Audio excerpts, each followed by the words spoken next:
What's up everyone? It's Alex, answering your questions again. So today I'm going to pick out a question from the comments and I'm going to answer it in video form for you guys, tailored. Here we go. So today's question comes from Chris. And Chris says, so I see a lot of big and tall guys commenting on the video and I'm not getting a good idea for what could fit me. I'm a true big and tall guy, 6'6", 380 pounds, looking for my first bike but don't have a lot of money to invest. Would you recommend for the Honda, Yamaha, and Dyna still be true for someone my size? And I commented back to Chris, so Chris, if you're watching, I sent you a comment back, but I'm going to go ahead and answer in video form here as well, as concisely as I can. And remember, these are always just going to be basic recommendations. There's a lot more good stuff out there. At the end of the day, I recommend when they open back up again, because right now they should basically all be closed because, you know, pandemic. When they open back up again, I recommend going to a bike shop and at least sitting on a bunch of stuff and see what actually fits you. But at 6'6", 300 something pounds, I've had plenty of big buddies that start on small bikes. One buddy in particular I'm thinking of, who's probably going to watch this video, is really tall, is your height or taller, and started with like a Ninja 300.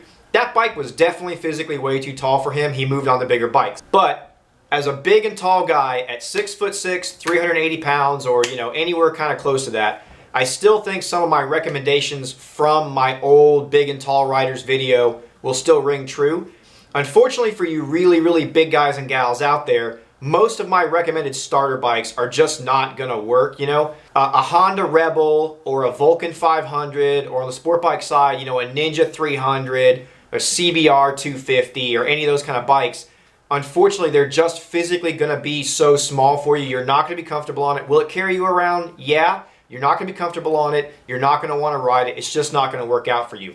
So for you guys, I usually have to break my rules on engine size and stuff like that a little bit to get you on a bike that you're going to be comfortable enough on to actually want to ride it, to learn the skills you need to, and to enjoy the sport and the lifestyle that is motorcycling. So for you, Chris, at 6'6", 380 pounds, I would still highly recommend sitting on a Suzuki C50. It still might feel a little bit small for you for your height and weight, but it's a lot bigger and more spread out than most of the small bikes are. I think you should sit on one of those. If you can fit comfortably on that, start there. If you can't fit comfortably on that, then go look at Honda VTX 1300. The old school ones with carburetors on, they're going to be cheaper.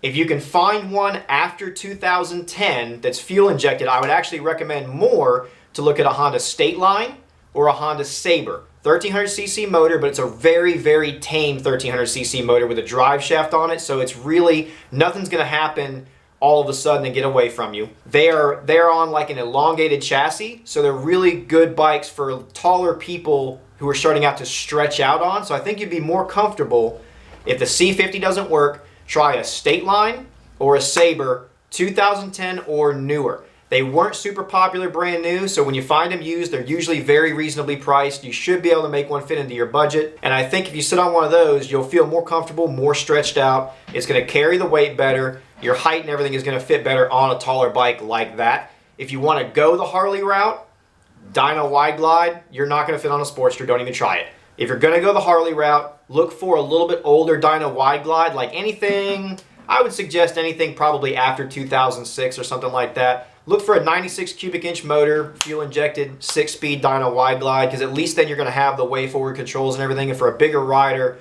for a first Harley, a Wide Glide I usually find is the best fit. A lot of the soft tails and everything even, one, they're more expensive, and two, even when they've got forward controls, it's usually a little bit closer. It seems like that Wide Glide helps people get their feet out just a little bit more as a beginner. So the short answer is yes, I would make the same recommendations. Also, side note, you could also go look at a Vulcan 900 Classic. Along the same lines as C50, they usually fit about the same size people. If you can't find a C50, you can look at a Vulcan 900 Classic from Kawasaki, but same recommendations do apply. See if you can find and sit on a Suzuki C50, find and sit on a Vulcan 900 Classic, and then see even better if you can find and sit on a 1300 Stateline or a 1300 Sabre 2010 or newer from Honda. Those are good starting points. If you don't like any of those, you don't fit on any of those, keep looking, ask me again, I'll give even more recommendations. I just don't want this to be a 16-minute video where I'm just giving the recommendations, you know, on the best bikes to try for a big and tall rider.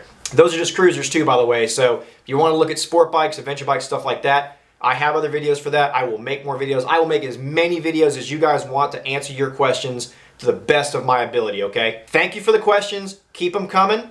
Also, Chris, the very next video after this should be the next part of my beginner motorcycle series where I'm actually going to talk about big and tall riders. So you should be able to catch that one also in the next day or so after this video releases, okay? That's it, guys. Thanks for listening to my rambling today. If you're here for positivity, you're here for motorcycles, you're here just to hear me ramble or whatever, thank you. If you're going to be negative, just don't. There's no point. Don't waste your time. Just, whatever. You've watched way too much of the video if you want to be negative anyway. Let's just be honest. I'm Alex. Peace.